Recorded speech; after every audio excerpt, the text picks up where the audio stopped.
Hi, everyone. It's Kelly from Tutoring Tips for Teachers, and we have a great turnout today for our Zoom chat about flyers. I'm excited about this one because we don't talk about flyers very often when we talk about how to get students, and it actually does work.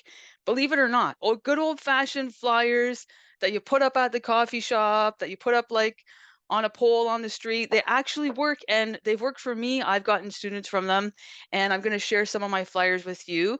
And I wanted to mention before I forget, before we start, another tutor, Audrey Codner, who has gotten a lot of students from flyers, and she actually is going to be speaking at Impact, which starts tomorrow. So I'm going to be linking the link to join the Impact Conference with Joanne Kaminski tomorrow. It starts, and Audrey's going to be speaking about flyers at Impact, which I'm really excited about because I interviewed her on this channel not that long ago, and I'll put a link in the description box below to that interview. And she gave me such a cool flyer tip for brand new tutors. She said that if you don't have a website yet, what you can do on your flyer is put a QR code and link it to a Google form. And then on that Google form, you can collect all the information that you need about any incoming students or any leads so that you can follow up with the parents and do, a free assessment if you do that and go through the whole follow-up process without even having a website, just using a flyer and a QR code, which is so cool. I was like, Audrey, that's brilliant. It's so simple and so brilliant. And yes, and Michelle's heard of Audrey as well. She's a great tutor coach, and she's going to be at Impact. So I'm going to link the info for Impact tomorrow. But now on to flyers. I'm going to keep this to two tips. One, I'm going to talk about what you should actually put on the flyer, like how it should look. And two, I'm going to talk about where you should put the flyer because I think those are both equally important. So I'm going to show you my flyers. My cat is just throwing them on the floor. So just give me one sec. And I'm going to pick them up and show them to you. I have two actually different flyers here for two different age groups. The first one is for, oh, and it's backwards when I show it on Zoom, but that's okay. This is for a math club that's for grades 4 to 6. So kind of not super older kids, but older as in not little kids. And it's got some pull tabs on it here so that when I put this up around my community, people can just like pull off the tab and they can contact me with the information on the pull tab. And I also put a QR code here as well that links to my website. So this is for the math club. Now, um, one thing about flyers that I've learned, and this kind of goes against any logical sense. Hold on, I got to get my cat really, really wants to get in on this. So, hi everybody. There you go. You had your 5 minutes of fame on YouTube. One thing about flyers that I have to mention is that now he's caught up in the speakers. Is that when you create the flyer, you think that you're creating it for the parent, right? Because the parent's the one who actually has the purchasing power to, sign up for tutoring and pay for it. But you know what? You're actually creating it for the kids as well. Because I can tell you that I have gotten a couple of students who are really little, like I'm talking about kindergarten, grade 1 age, because the kids saw my flyer and they told their parents, what is that all about? I want to join that club. So don't forget about the kids. So you want to make your flyer interesting to both the parents and the kids. So on this one here for the math club, right away I ask, do you hate math? Because it's the math club is for kids who hate math, who have math anxiety, and who really want to build a better relationship with math. So I'm not going to beat around the bush about it. And oh, hi Elle, who just joined us. I'm not going to beat around the bush about it. I'm going to say it straight up there. Do you hate math? Because that's who I'm looking for. I'm looking for kids who don't like math to join the math club so they can build a better relationship with math. And then I go on in a very short text to explain how the math club is going to help them have, positive math vibes and all that, change their relationship with math. So we're keeping the text really short here.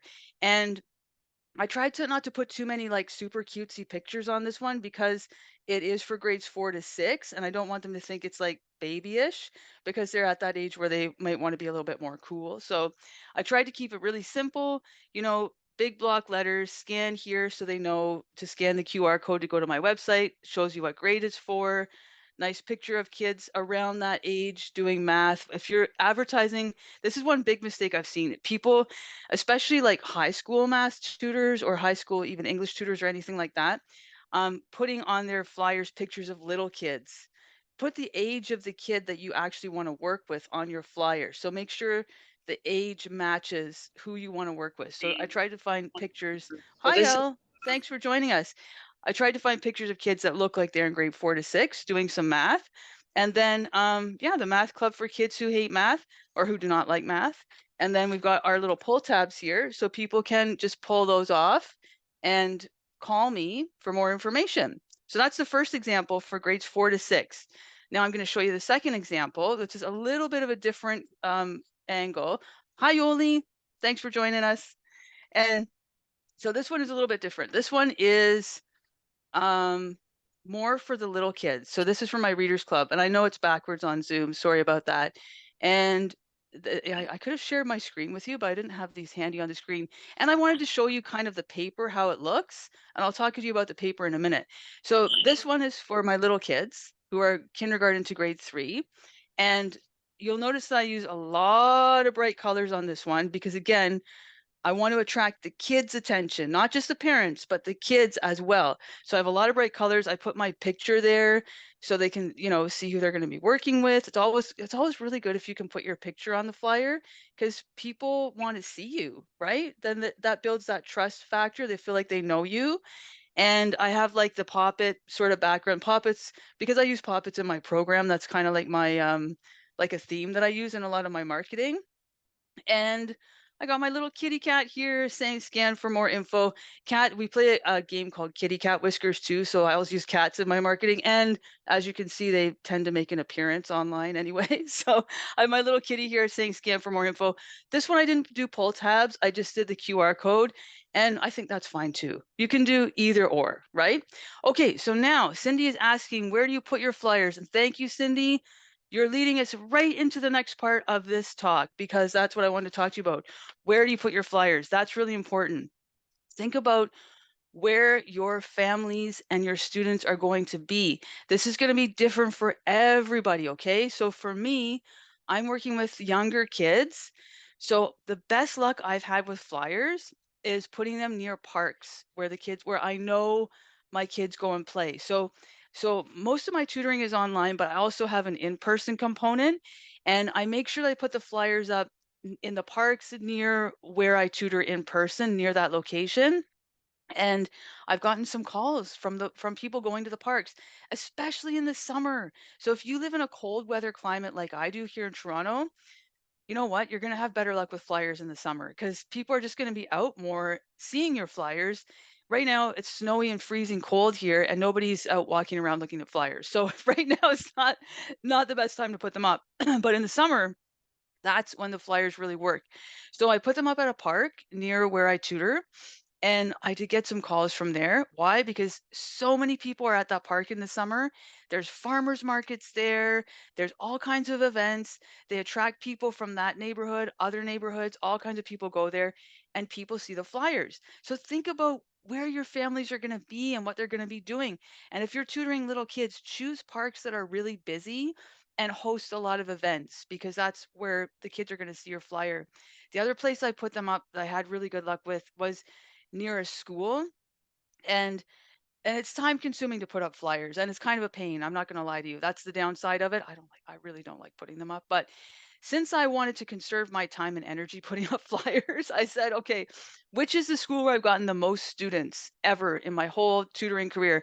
I chose that school, and around that school, I put up all the flyers like near the playground, not in the school and not on school property, because that's a no-no for me where I live, but around the school, like on poles near parks, on the walking routes that kids would take to go to that school. So on the residential streets that kids walk on to go to that school, and I got some calls that way. So for me, those are the top two, schools and parks, because I'm dealing with little kids.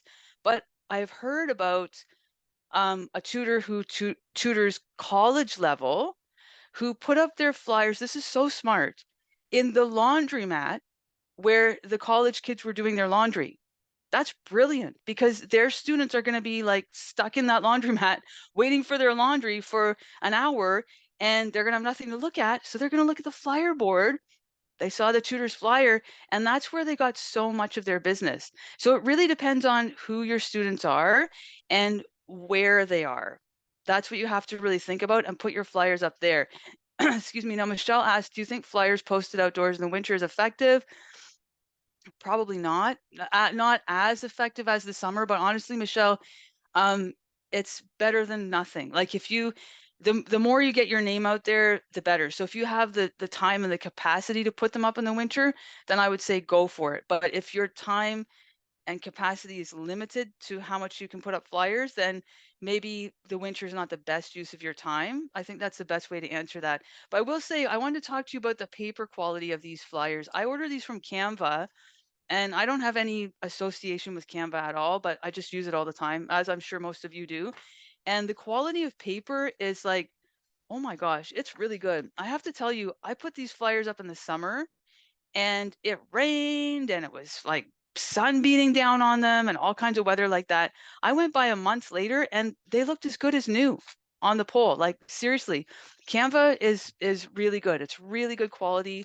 So I highly recommend. They're not cheap. They're not going to be super cheap, but if you want really good quality flyers that will last, check out Canva. And you can make your flyer on Canva too, which is really, really helpful. So now I have to go soon, so I'm going to wrap this up. But are there any more questions about flyers before we leave the call? And remember, you can always ask on the comments on YouTube, and I'll get back to you. Okay, and Elle asks, I primarily work online. Any suggestions? You know what, Elle? I also primarily rarely work online, and one of the things about working online is sometimes we think that our online students have to be far away from us, and they can be, which is really great. But my students are actually all local, and one of them actually lives on my street, but I still tutor him online. So people like even though they live close to you, they still want to tutor online because especially for little kids, because it's really hard for a parent to take and like especially if they have like 2 or 3 kids, it's really hard for a parent to like get that kid going after school, after dinner, get them all dressed up, get them out to wherever you tutor. That's a lot to ask of parents, and it's so much more convenient for them to just do it online. So if your kids are local, then use flyers because they work and they're effective. If your kids are not local and they are far away from you, you can if you have the time, you can drive to the location where your kids are and put up the flyers, or you're going to have to just pretty much stick with social media for that one. Do you post flyers? Do you post your flyers on social media and community groups? Yes, I do, Cindy. Absolutely, I do. And the flyers are very similar to the ones that you saw. And that's also very effective too. That's a whole other Zoom chat that we can do, but definitely post it on community groups. Okay, and this last question from Elle. What is your percentage of work from flyers? And I think I have nowhere to post them.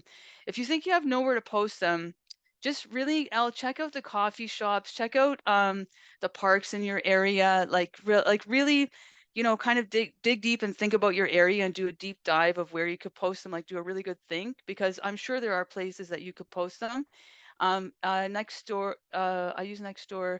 Yeah, a lot of people have had success on Nextdoor, especially in the United States. Percentage of work from flyers, I don't have it broken down to percentage, but I can tell you that a few of like the best students I'm working with right now came from flyers that I posted in the summer. So it actually does work. You have to try all the angles, right? Now, I have to get going, my friends, because I have another appointment. But thank you so much for joining me today. And I'm going to post this on YouTube today. So remember, if you have any more questions, just ask in the comments there. And I'll also post the info about Audrey and about Impact. And thank you, Elle. Thank you, everybody. Thank you, Cindy. Thank you, Michelle. Thank you, everyone who joined, Cheryl and Yoli. It's so nice to see you all. And thank you to all the people watching. It's really nice to see you today. And may all your tutoring dreams come true. Bye, everyone.